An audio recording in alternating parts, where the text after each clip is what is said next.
यार हम लोग डायरेक्ट यहाँ पर आ गए साइकिल्स पे, और मैंने डायरेक्ट आइडियल के बाद मल्टी स्टेज फ्लैश साइकिल शुरू कर दिए।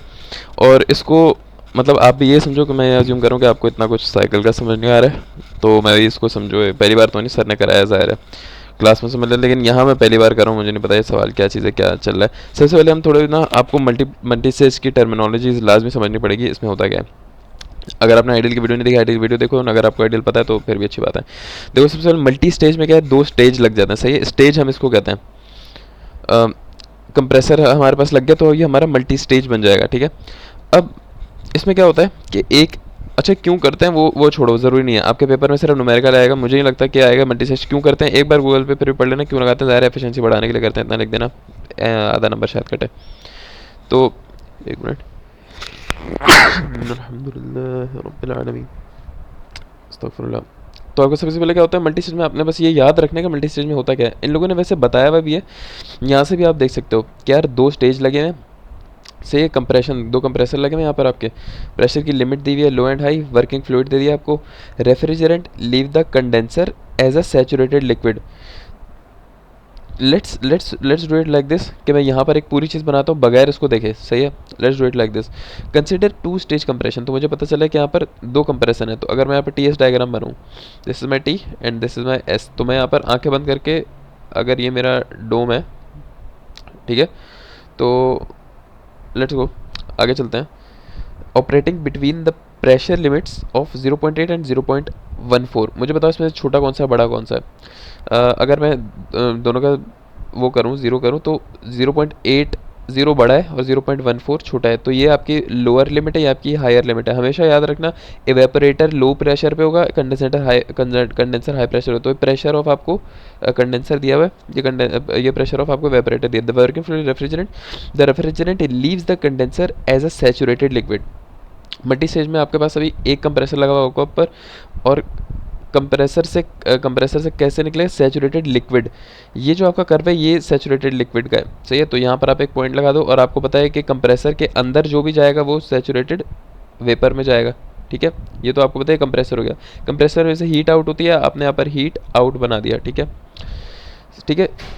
अब क्या क्या होगा, saturated and is throttle to a flash chamber operating at 0.4। अच्छा, अब यहाँ से अगर आप चीज़ को थ्रॉटल करोगे तो सीधी बात है, बिल्कुल सीधी बात है। थ्रॉटलिंग में क्या होता है, थ्रॉटलिंग में आइडियली नीचे आएगा, बट वैसे क्या होता है, मतलब वो बहुत ही आइडियल केस है, लेकिन हमारे क्या होता है थ्रॉटल में आपका टेम्परेचर कम होता है बहुत ज़्यादा, इंथैल्पी आपकी सेम रहती है, और जो इंट्रोपी है वो ज़ाहिर है वो थोड़ी बहुत जब करोगे ना तो प्रेशर की वजह से, क्योंकि प्रेशर एकदम से बहुत कम होता है इसमें, जिसकी वजह से आपका टेम्परेचर कूल डाउन हो जाता है, तो इसकी वजह से क्या होता है आपका ना थोड़ा सा वेपर भी बन जाता है, तो थोड़ा सा ना यूं कर्व बनेगा। ये मैं आपको कॉन्सेप्ट दे रहा हूँ, सही है। जब थ्रॉटल वेल्व लगाओगे तो बहुत प्रेशर कम होने की वजह से जब एकदम से स्प्रे होगा पानी का, तो उसकी वजह से क्या होगा, ये आपका थोड़ा सा स्प्रे टाइप वेपर बनेगा, थोड़ा सा, ज़्यादा नहीं, थोड़ा सा ऐसे बनेगा, ठीक है।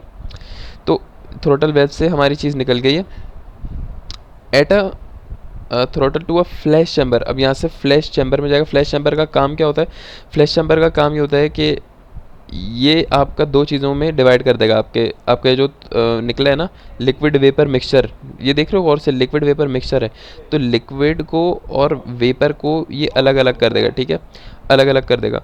तो यहाँ पर क्या है, अगर यहाँ पर थ्रॉटलिंग से लिक्विड वेपर मिक्सचर जा रहा है, ये वेपर को कहाँ भेजेगा, डायरेक्ट वेपर को भेजेगा कंप्रेसर के अंदर, अगले वाले के अंदर, और लिक्विड को नीचे भेज देगा आगे इवेपोरेटर के आगे होने के लिए, ठीक है। यार आई थिंक पहले टी एस बनाना मुश्किल है, पहले हमें स्कीमेटिक डायग्राम बनानी चाहिए, but we will go with the T S. Conceptual बहुत गहरा जाने वाला है यहाँ पे, अब गौर से पढ़ना है आपने, सही है। अब आपने क्या पढ़ना है, आपने ये पढ़ना है कि part of the refrigerant evaporates during this flashing process, मतलब आपका जो सैचुरेटेड लिक्विड था वो इवेपोरेट होकर वेपर बन गया। जो आपको सैचुरेटेड लिक्विड वेपर में से था, इसमें से कुछ जाके सीधा कहाँ जाके टकराएगा, कहाँ टकराएगा, सैचुरेटेड वेपर में, ठीक है। पार्ट सही है, पार्ट ऑफ कुछ वेपर बन गया, and it is mixed with the refrigerant leaving the low pressure compressor. ओ ओ ओ समझे, यहाँ पर एक लो प्रेशर कंप्रेसर यहाँ से स्टार्ट होता है, सही है। यहाँ कंप्रेसर, यहाँ कोई वेपरेटर लगा हुआ, इसको भी रुक जाओ, कंप्रेसर एकदम से हवा को कंप्रेस करेगा, टेम्परेचर बढ़ेगा, और यहाँ पे सुपर हीटेड है। अब एक पॉइंट ये रहा, ये कंप्रेस होने के बाद यहाँ पहुँच गई, और यहाँ से जो आपकी जो सैचुरेटेड लिक्विड था वो आपका यहाँ सैचुरेटेड वेपर तक आ गया ऑन अ लो टेम्परेचर। अब क्या है, ये लोग क्या कह रहे हैं, ये जाके इसमें मिक्स होंगे, ये दो चीज़ें आपस में मिक्स होंगी, सही है। अब जो मिक्सिंग चैम्बर है, आपने ये देखने चीज़ ऐसी थोड़ी पाइपों में मिक्स होगा डायरेक्ट, एक चैम्बर होगा ना जहाँ पे जाके चीज़ें मिक्स होंगी, एक नेटवर्क होगा जहाँ जाके मिक्स होंगी। ये अगर मेरा मिक्सिंग चैम्बर है, सही है, यहाँ से मेरे पास थोड़ी सी ठंडी सैचुरेटेड स्टीम है, और नीचे से मेरे पास क्या आ रही है, सुपर हीटेड स्टीम है, सही है। यहाँ इस पॉइंट पर सैचुरेटेड है और यहाँ इस पॉइंट पर सुपर हीटेड है। तो जब ये दोनों आपस में मिलेंगे तो क्या होगा, सुपर हीटेड का टेम्परेचर थोड़ा सा कम होगा और सैचुरेटेड का टेम्परेचर थोड़ा ज़्यादा होगा। तो मतलब इन दोनों के बीच में एक पॉइंट यहाँ पर मिक्स होना चाहिए। ये आपका बेसिक कॉन्सेप्ट होना चाहिए, ये आपका मिक्सिंग पॉइंट है। Okay, and then after mixing point आप ऊपर से ये कह सकते हो कि लेट्स आगे पढ़ते हैं। The mixture is then compress to condenser, सही है। और ये जो आपका मिक्सचर है अब ये कंप्रेस होगा वापस कंडेंसर पे। तो मैं इसको वापस कंप्रेस करता हूँ, रुको। इस मिक्सचर को मैं वापस कंप्रेस किया तो ये ऊपर होएगा, और फिर ऊपर होने के बाद ये वापस हल्का सा नीचे क्यों आता है, क्योंकि ऊपर जाके ये क्या सुपर हीट होता है कंप्रेसर के बाद। लेकिन क्योंकि हमें कंडेंसर के इनपुट में हमेशा क्या चाहिए होता है, सैचुरेटेड वेपर चाहिए होता है। तो हमारे यहाँ पे कंडेंसर में ना शुरू में एक ना डी वो लगा हुआ होता है, डी सुपर हीटर। जैसे बॉयलर में सुपर हीटर लगा, बॉयलर में तीन चीज़ें होती थी, एक ये evaporate, economiser, evaporator, super heater. इसी तरह जो कंडेंसर है वहाँ पर डी सुपर हीटर लगा हुआ है। यार क्या हो गया यार, ठीक है। तो ये हमें बताया हुआ है।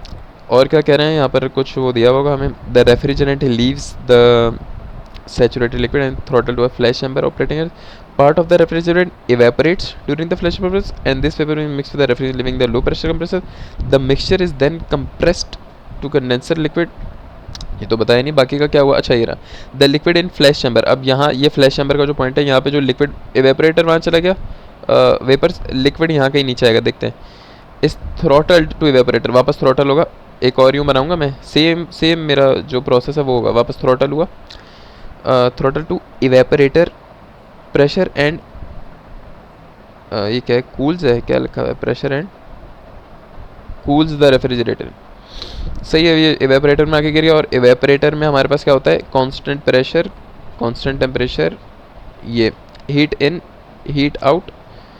ये आपके पास स्कीमेटिक कॉन्सेप्चुअली ऐसे बननी चाहिए, ठीक है। ये आपको आना चाहिए कॉन्सेप्ट। हमें क्या क्या निकालना है, फ्रैक्शन ऑफ रेफ्रिजरेंट, मतलब मास ऑफ रेफ्रिजरेंट निकालना है जो कि इवेपोरेट हो रहा है, and it is throttle of flash chamber, and amount of heat removed from the refrigerated space, and the compressor work.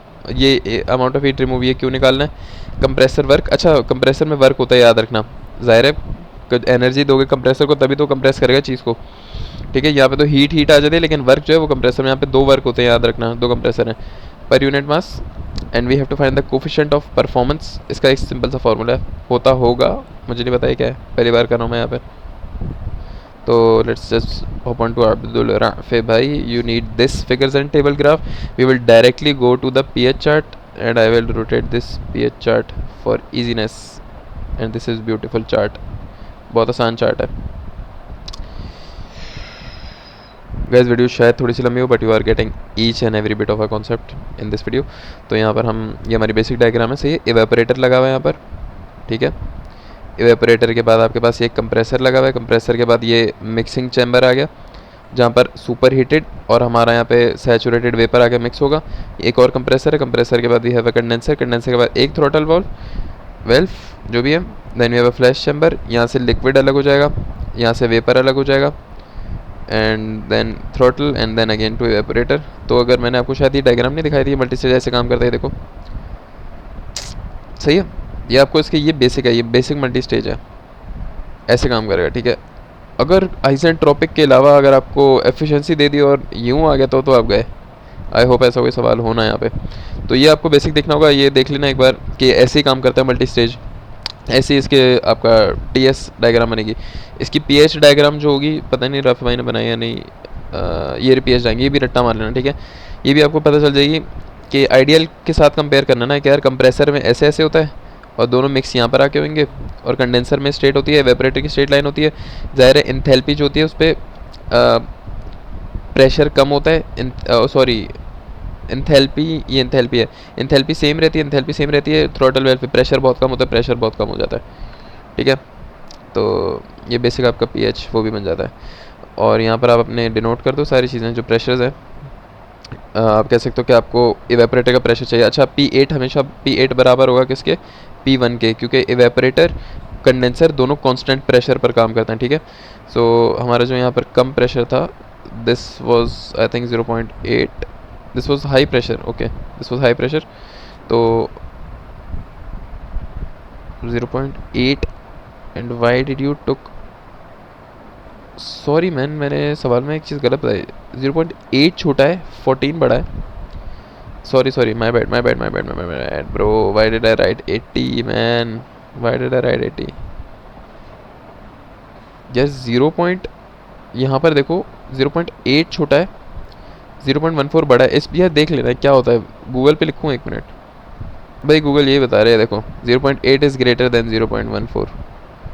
तो यहाँ पर आपके पास जो एवेपरेटर है वो लो होता है, क्यू एल पे काम करता है, सही है, क्यू एल अंदर जाएगा और क्यू एच, हाई का मतलब हाई प्रेशर सिर्फ, सही है, क्यू एच बाहर आएगा, आउट आएगा, सही है। तो आपका 4 बराबर होना चाहिए 5 के, जिसका जो बराबर होता है ये 0.8 के, तो 4 0.8 के बराबर, ये मैं गलत सवाल तो नहीं देख रहा, ये क्या सीन है ब्रो। तो मैंने अभी अब्दुल राफ़ी भाई से बात किया, उन्होंने बताया कि यार मैंने ना दूसरी स्लाइड से यूज़ किया है जहाँ पर वैल्यूज़ थोड़ी सी चेंज है, तो हम यहाँ पर ना सवाल में एक काम करते हैं, वैल्यूज़ चेंज कर देते हैं, ठीक है। उन्होंने हमें बताया कि यहाँ पर आपका 0.10 है, जो भी इन्होंने ली हुई है 0.10, एंड यहाँ पर आपकी है 0.8, ओके। तो ये अब हमें बताया राफ़ी भाई ने, ये वाली वैल्यूज़ यूज़ करते हैं। तो अब अगर हम देखें तो हमारी, तो अब्दुल राफ़ी भाई के मुताबिक हमने अपनी वैल्यूज चेंज करनी 0.10 एंड 0.8। अच्छा, इसमें से बड़ा कौन सा, 0.8 बड़ा है, सही है, क्योंकि 0.10 का मतलब है 0.1, सही है। अगर ये 0.8 0.9 उसके बाद आता है 1, अगर आप इसमें कंफ्यूज हो रहे हो ना तो ये देख लेना, सही है। तो 0.8 से बड़ा 0.9, 0.9 से बड़ा होता है 1 होता है, 0.1 नहीं होता, 0.1 इज स्मॉलर देन 0.8। तो ये हमारा हो गया क्यू लो, प्रेशर लो, ये हमारा होगा प्रेशर हाई, सही है। तो आपने सीधे सीधे ये करना है कि जो लो प्रेशर एवेपोरेटर का होता है, तो P1 बराबर है P8 के, बराबर है लो प्रेशर हमारे 0.1। यहाँ पे एक चीज़ गलती हुई है कि यहाँ पर हम इसको 0.1 लिख दो, और प्रेशर 8 को भी आप 0.1 लिख दो, सही है। और प्रेशर हाई जो आपका P4 बराबर है P5 के, P4 बराबर है P5 के, जो कि बराबर है 0.8 के। तो P4 और P5 को आपने करना ही है, ओके। एंड देन आपका जो फ्लैश चैम्बर है उनका प्रेशर सेम रहेगा, देखो 7 से 8 प्रेशर सेम नहीं रहेगा, ठीक है, क्योंकि थ्रोटल वेव में प्रेशर गिरता है, और इसी तरह 5 से 6 में प्रेशर सेम नहीं रहेगा, 5 से 6 में भी आपका प्रेशर गिरता है। आप यहाँ पे अगर आप देखोगे, ये आपकी जो डायग्राम है, यहाँ पे कहाँ कहाँ प्रेशर सेम है ये आपने देखना है, सही है। ये आपने गौर से देखना है कि पीएच डायग्राम आपको इसकी रटी हुई होनी चाहिए बिल्कुल मल्टी स्टेज की। तो यहाँ मुझे दिख रहा है कि 5 से 4 में प्रेशर सेम है, 8 से 1 में प्रेशर सेम है। तो मुझे तो पता है P8 बराबर हो गया P1 के, P5 बराबर हो गया P4 के, क्योंकि कंडेंसर और एवेपोरेटर लगा है। एक और चीज़ याद रखना, कंप्रेसर में नहीं रहता प्रेशर सेम, लेकिन जो आपका फ्लैश चैम्बर है वहाँ प्रेशर आपका सेम रहेगा।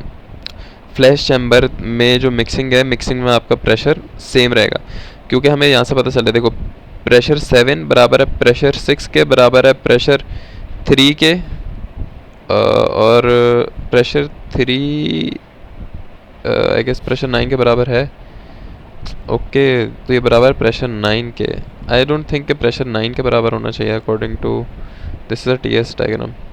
लेट्स से कि सारे बराबर होते हैं, कि सारे प्रेशर्स बराबर हैं, सॉरी ये रहा प्रेशर है ना, ये रहा, ये देखो सारे हॉरिजॉन्टल है, 7 6 3 9 2, ये भी हमने देखे भी हैं कि बने कैसे हैं, तो ये सारे बराबर हैं, ठीक है। तो आपने 2 3 4 7 9 6 सबका प्रेशर 0.4 रख दिया, जो कि आपको यहाँ सवाल में गिवन है, क्या चीज़ है, ये रहा चैम्बर का प्रेशर, ओके। ये आपने याद रखना है, बहुत इजी सीन है। अब आपने क्या निकालना है, असल में हकीकत में आपने निकालनी होती है इंथैल्पीज़। इंथैल्पी क्यों निकालनी, क्योंकि आपको वर्क डन मालूम करना है, और मास मालूम करेंगे वो हम देख लेंगे अभी। अभी आपने इंथैल्पीज़ निकालनी है। सबसे पहले ये चार्ट है, इस चार्ट को कैसे यूज़ करते हैं इंथैल्पी निकालने के लिए। सबसे पहले आंखें बंद करना, आपके ना प्रेशर और एवेपोरेटर को निकालना है। देखो जो मेरा एवेपोरेटर है, सही है, ये टीएस, ये पीएच मेरी डायग्राम है, सही है। तो इवेपोरेटर का पॉइंट 1 कहाँ पर है? सैचुरेटेड वेपर की लाइन पे। इसका मतलब मेरी इस लाइन पे इवेपोरेटर का पॉइंट होना चाहिए, ठीक है। और किस प्रेशर पे होना चाहिए इवेपोरेटर? 0.1। तो मैं यहाँ पे 0.1 प्रेशर ये रहा मेरा, सेलेक्ट करूँगा, इसको मैं लाके यहाँ पर ड्रॉप करूँगा, ये ड्रॉप हुआ, और नीचे इसको लाके ड्रॉप करूँगा, ये मेरी एंथैल्पी है। ड्रॉप करने का मकसद ये है कि इस पॉइंट पर मुझे एंथैल्पी चाहिए। ड्रॉप तो मैं सिर्फ इसलिए करूँगा ताकि मुझे मिल जाए। ये एक्चुअली इस पीएच चार्ट पे जब आप लाइनिंग करोगे ना प्रेशर्स की, और ये सारी लाइनिंग, तो आपके पास पूरी ये डायग्राम बन जाएगी मेरे ख्याल से, ये वाली, ठीक है। तो ये वाला पॉइंट है आपका, ये एंथैल्पी आपकी किसकी है? इवेपोरेशन होने के बाद। इवेपोरेशन होने के बाद आपका कौन सा टेम्परेचर है? पॉइंट है H1। तो H1 आपके पास एंथैल्पी ऑफ स्टेट 1 आ गई, कितनी? This is nearly 380। तो दिस इज़ 380, परफेक्ट। और यहीं पर आपने S की वैल्यू निकालनी है। S की वैल्यू कौन सी है? मुझे देखना तो यार, S क्या थी? आई गेस ये रही, ये देखो S लिखा हुआ है ना यहाँ पे, यहाँ S की वैल्यू है। तो ये मेरी 2 है, ये मेरी 1.9 है, ये 1.8 है, और ये मेरी 1.7 है। तो 1.7 और 8 के बीच में तो मैं बोल सकता हूँ 1.75 बोल सकता हूँ। देख रहे हो ना, इस लाइन के कॉरस्पॉन्डिंग ये जो लाइन है इसके बीच में आनी चाहिए, आ रही है ना मेरी। तो ये मेरी 1 ये मेरी 2 है, ये मेरी 1.9 है, ये मेरी 1.8 है, ये मेरी 1.7 है। मेरा जो पॉइंट है वो कहाँ लाई कर रहा है? यहाँ के कहीं बीच की लाइन में। तो 1.7 और 8, let me zoom in a little bit, और मैं आपको दिखा दूँ वापस। ये देखो मेरा पॉइंट कहाँ लाई कर रहा है? यहाँ पर बीच में, इनके बीच में। तो मैं तकरीबन 1.75 आनी चाहिए एस। ओके, तो यार चार्ट बहुत आसान है, ठीक है। इसी तरह मैं अपना उसके लिए निकालूंगा, किसके लिए? प्रेशर के लिए, कंडेंसर के लिए। कंडेंसर पे जो मेरा प्रेशर था वो 0.8 था, 0.8 था। ओके, तो मैंने यहाँ टच कर दिया, और ये मेरी कौन सी स्टेट निकाल के देगा? अच्छा, यहाँ से इंटरेस्टिंग फैक्ट ये है कि मैं यहाँ से सारी स्टेट निकाल सकता हूँ। कैसे? अगर मैं इसी लाइन को आगे एक्सटेंड करूँ यहाँ पर, तो ओ सॉरी, मैं नहीं निकाल सकता। मैं सोच रहा था कि यार ये रहा, मैं सोचा कि मेरा पॉइंट 8 ना यहाँ टच करता है, यहाँ टच नहीं कर रहा। आप गौर कर रहे हो कि मेरा 7 पॉइंट टच कर रहा है। तो मेरा यहाँ का टेम्परेचर है प्रेशर है 0.4। तो अगर मैं 0.4 को इस लाइन पे टच करूँ और इस लाइन पे टच करूँ, तो मुझे 0.7 और मुझे 0.3 की एंथैल्पी मिल जाएगी, सही है। तो अगर मैं 0.4 इस पे जाता हूँ, ये मुझे 0.3 की मिल गई, क्योंकि मेरा यहाँ 0.3 लाया कर रहा है पीएच डायग्राम पे, और यहाँ मैं जाऊँगा तो इस पॉइंट पे मुझे 0.7 की मिल जाएगी।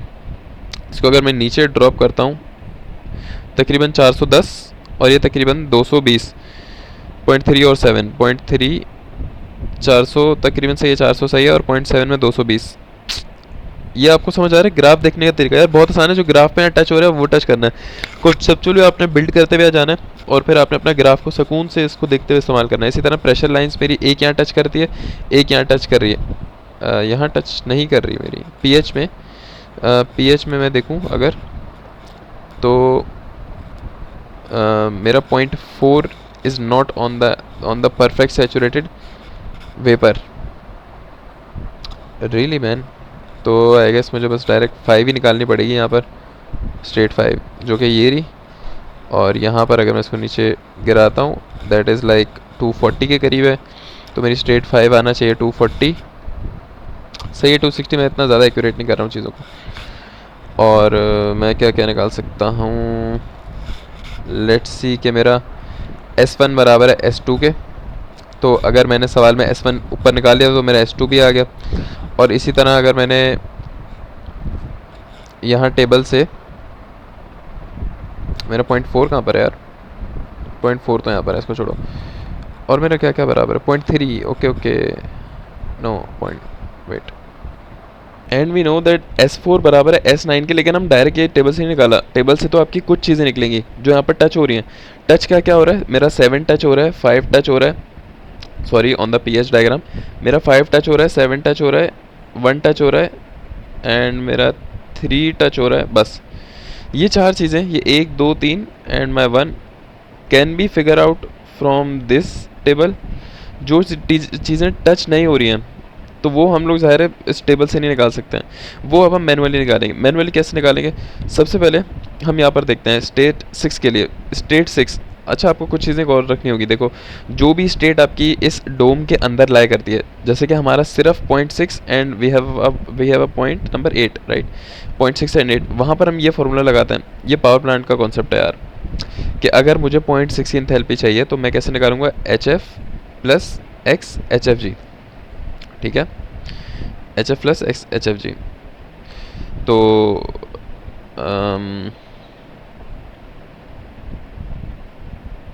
Now here comes the difference between power plant and RAC. Power plant में हमें क्या होता है, हमें यहाँ पर 0.6 का ना T6 गिवन होता है, तो हम डायरेक्ट स्टीम टेबल पे जाते हैं और हम लोग H x H G quality वगैरह और इस तरह सॉल्व करते हैं और एक और इक्वेशन सॉल्व कर देते हैं। यहाँ पर ऐसा नहीं, यहाँ पर टेम्परेचर नहीं गिवन, यहाँ प्रेशर्स के साथ खेलते हैं, सही है। तो हमें यहाँ पर क्या दिख रहा है कि अगर मैं इस लाइन की बात करूँ तो इस लाइन के ऊपर मेरा जो H6 है वो बराबर हो गया किसके, H F plus X H F जी के। तो इस लाइन के ऊपर ये मेरा एच एफ है, मतलब इंथैल्पी ऑफ वाटर इस कंटेंट पे, इस प्रेशर पे, और जो मेरा H3 है वो क्या है, मेरा एच जी है, इंथैल्पी ऑफ वेपर।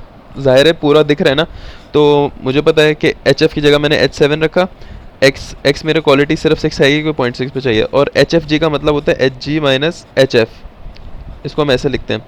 ये आपको याद करना होगा, पावर प्लांट से हम पढ़ते हुए आना कि एच एफ जी किसके बराबर होता है, H G minus H F. H G मेरा क्या है, H3 है, एच एफ मेरा H7 है।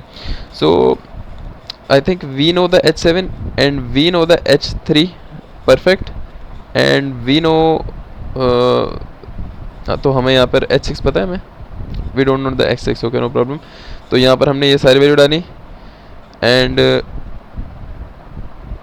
We don't know the H6 bro. H6 कहाँ से निकाला है आपने, H6 as a 256 on a 0.4। यार ये देखो ना, ये H6 यहाँ से आया है, ये देखो H5 बराबर है H6 के, H7 बराबर है H8 के। ये H है ना, H कांस्टेंट है यहाँ पर एंथैल्पीज, तो H5 बराबर है H6 के और H7 बराबर है H8 के। तो हमें ये सारी चीज़ें पता चल गई, ठीक है। तो यहाँ से हमारे पास H6 भी पता था, तो हमने यहाँ से आराम से क्वालिटी निकाल ली X6। यहाँ पर क्वालिटी क्या होती है, quality amount of mass of amount of vapour show करती है, जितना ज़्यादा वेपर होगा उतनी क्वालिटी हमारी अच्छी होगी, ठीक है। अब हमारे पास यहाँ पे आराम से निकाल लेते हैं, यहाँ पर क्यू एल हो रहा है, तो क्यू एल किसके बराबर हो गया, एम इंटू डेल्टा टी, और डेल्टा टी यहाँ पर एम सी पे डेल्टा टी करते हैं, यहाँ पर एम एच करते हैं, तो ग्रेटर माइनस स्मॉलर करेंगे, H1 माइनस H8, H1 हमारे पास बड़ा है। मास फ्लो रेट, इसके अंदर कौन सा मास फ्लो रेट जा रहा है ये आप लोगों ने बहुत गौर से देखना है। वी आर सिंग के मास फ्लो रेट ऑफ 7, क्योंकि 7 8 में एक ही जा रहा है ना, 7 से निकल के जो थ्रॉटल से आ रहा है वही मास एवेपोरेटर में जा रहा है। देखो 7 से जो निकल के आ रहा है वो जा रहा है कहाँ पे, एवेपोरेटर में, तो यहाँ से हमें मास 7 फाउंड होगा, ठीक है, या मास 7 हम यहाँ पर लिखेंगे। तो हमें क्यू एल पता है 40, सवाल में गिवन था, लेट्स सी सवाल में गिवन था रियली यार, आई गेस क्योंकि क्वेश्चन चेंज हुआ था, ये वाला क्वेश्चन में थोड़ी सी यहाँ चेंज आएंगे, तो आई गेस ये हो सकता है कि मैं अब्दुल्ला फैग वापस तंग नहीं कर रहा, बट हो सकता है कि क्यू एल 40 गिवन हो सवाल में। लेट्स अज्यूम के सवाल में गिवन है, क्योंकि हम कॉन्सेप्चुअली कर रहे हैं तो थोड़ी बहुत चेंजिंग कर दें तो मसला नहीं है। तो लेट्स अज्यूम कि हमें क्यू एल 40 गिवन है, ठीक है, सवाल में कि एवेपोरेटर में 40 की हीट डल रही है।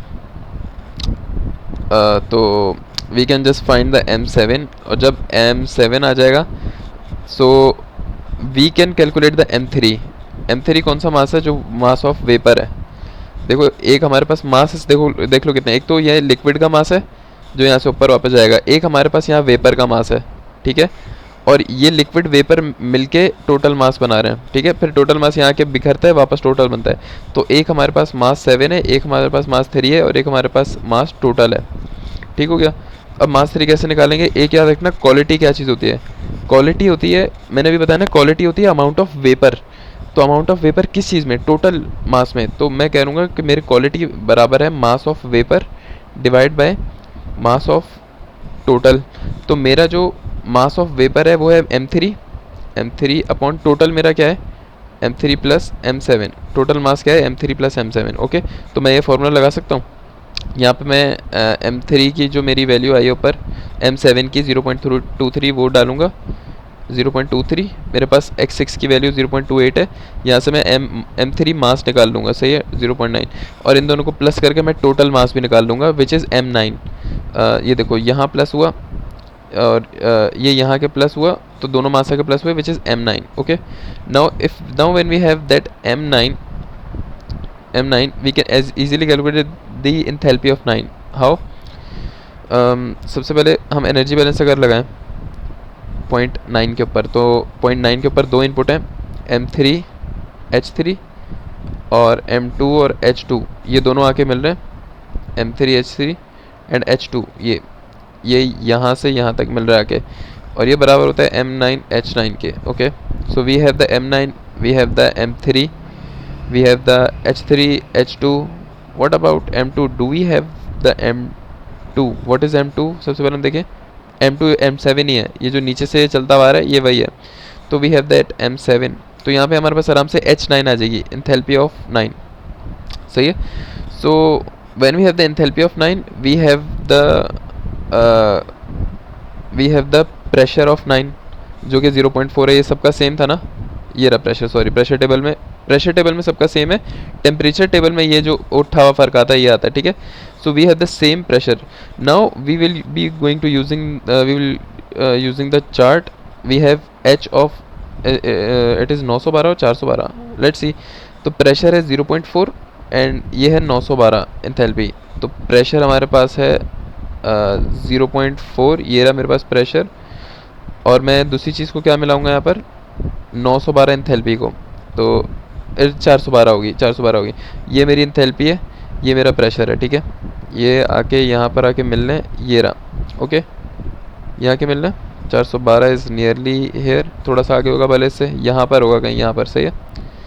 तो यहाँ पर मुझे चाहिए एस की वैल्यू, यहाँ पर मैं हर चीज़ निकालूंगा जो मैं निकाल सकता हूँ, टेम्परेचर निकालना मैं टेम्परेचर निकालूंगा, एस निकालना मैं एस निकालूंगा, तो मैं एस की वैल्यू मैं देखता हूँ मेरी क्या आ रही है।